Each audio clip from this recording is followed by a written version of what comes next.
I've been coming to Howard Days since 2018, so I come every year.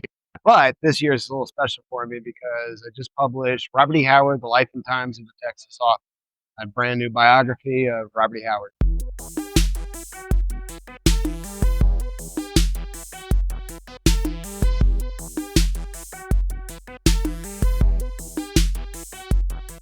Hey you Stygian dogs, an absolute highlight of my second day at Howard Days 2025 was the opportunity to finally procure a copy of Robert E. Howard, The Life and Times of a Texas Author by Willard M Oliver. So yeah, traveling from Toronto to Texas to save on shipping is a heck of a choice, but it came with the opportunity for an in-person chat with the author that I get to share with you. In this second of several planned videos documenting my time at Howard Days, I offer you an overview and review of Willard Oliver's book, accompanied by the author's comments on his work and his path to Conan and Howard in general. So, just who is Willard M. Oliver?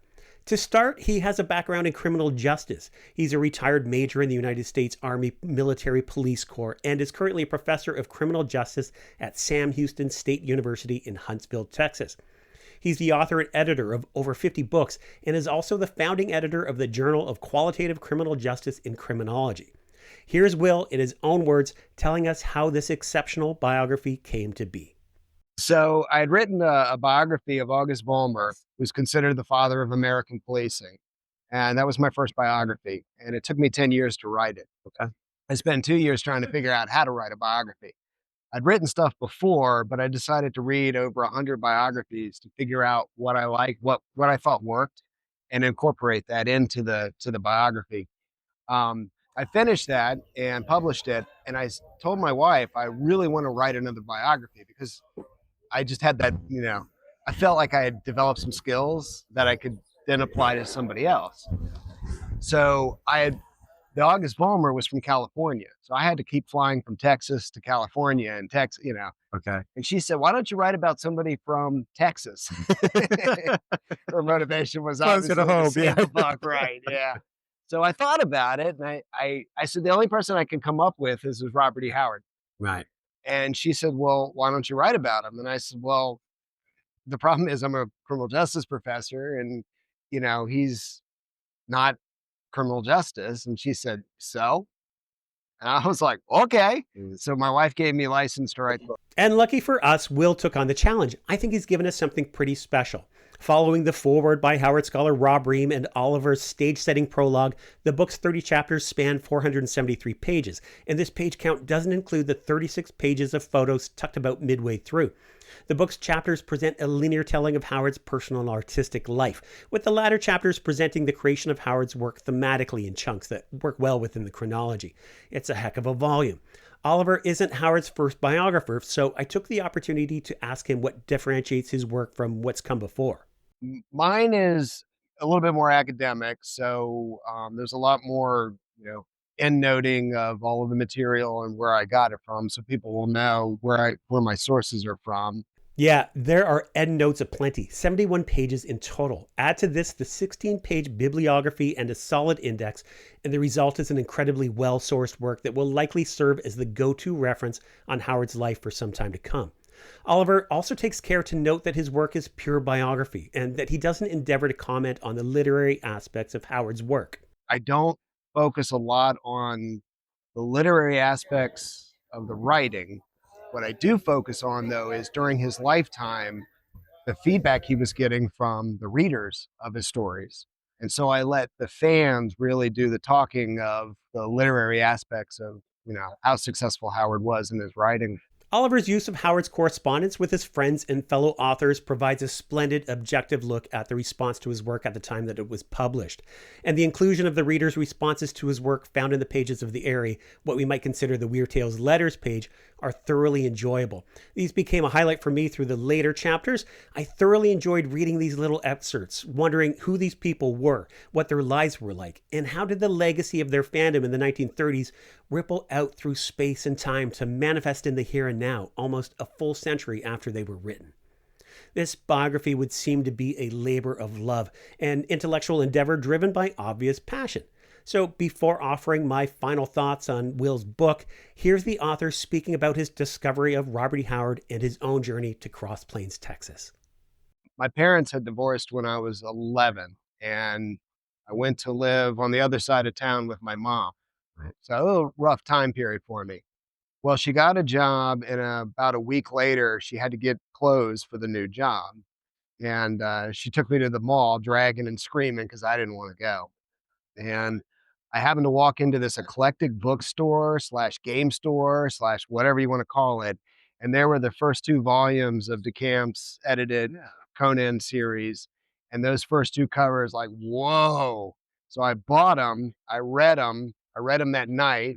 I read them again during the week. And then I was begging my mom, please take me back to the mall. I want to go back to the mall. Right. So I went back and bought everything. And so, in many ways, kind of Howard was uh, a way of helping me deal with the divorce because Yeah. it gave me an outlet and, maybe a different attitude toward life. I was a kid, I started reading anything that had, Howard's name on it.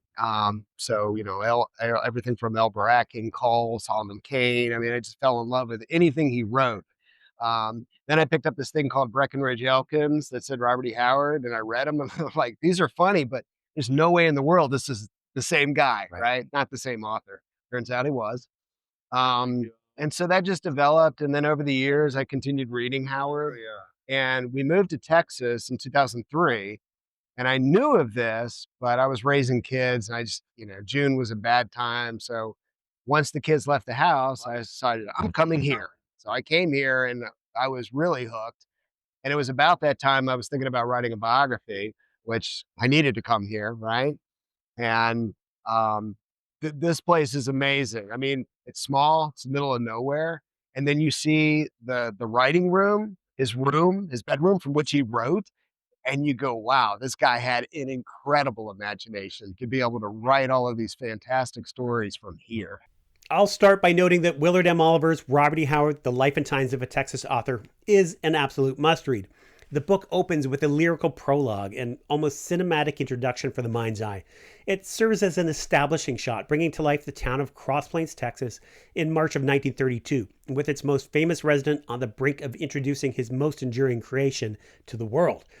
At the prologue's close, Oliver introduces the theme that will be revisited throughout the biography: Howard's lifelong pursuit of his personal vision of freedom, embodied in the conviction that life's not worth living if somebody thinks he's in authority over you.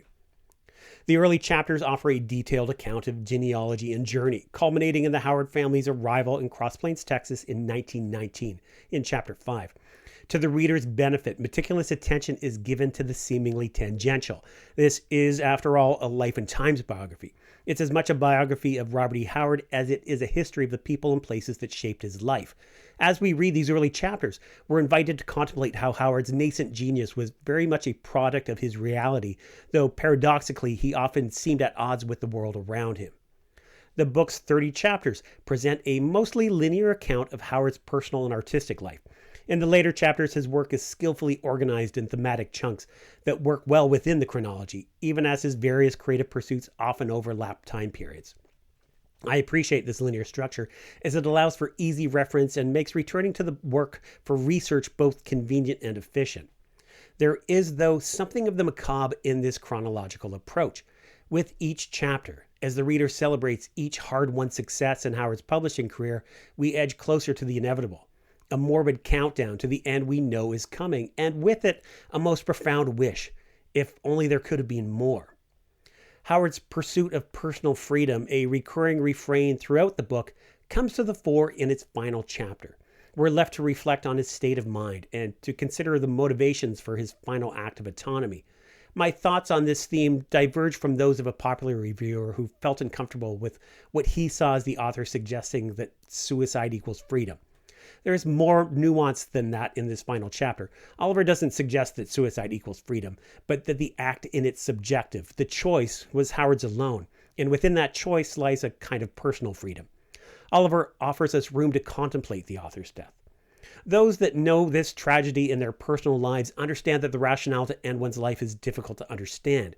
Reasons will vary. They will not always make sense. They will be personal, and they will always be tragic to the outsider. The book's ending leaves us with a palpable sense of loss. If only there could have been more. Yet through Oliver's book, there is a sense that there can and will be more. The depth of detail, the citational rigor, and the robust bibliography will be a boon to future scholars, and I suspect that Willard Oliver's book will be the go-to Robert E. Howard biography for the foreseeable future. The author brings Howard to life in a highly readable and academic manner that was an absolute joy to read to completion. Willard M. Oliver's Robert E. Howard, The Life and Times of a Texas Author, is a celebration and consolidation of Howard scholarship that will serve as the lodestone in my continuing journey with the pulp master and Texas Laureate. Thanks for watching, liking, consider subscribing, and until next time, take it easy, you Stygian dogs. Congratulations on the book, and thank you so much for your time. Thank you. I appreciate it. Great.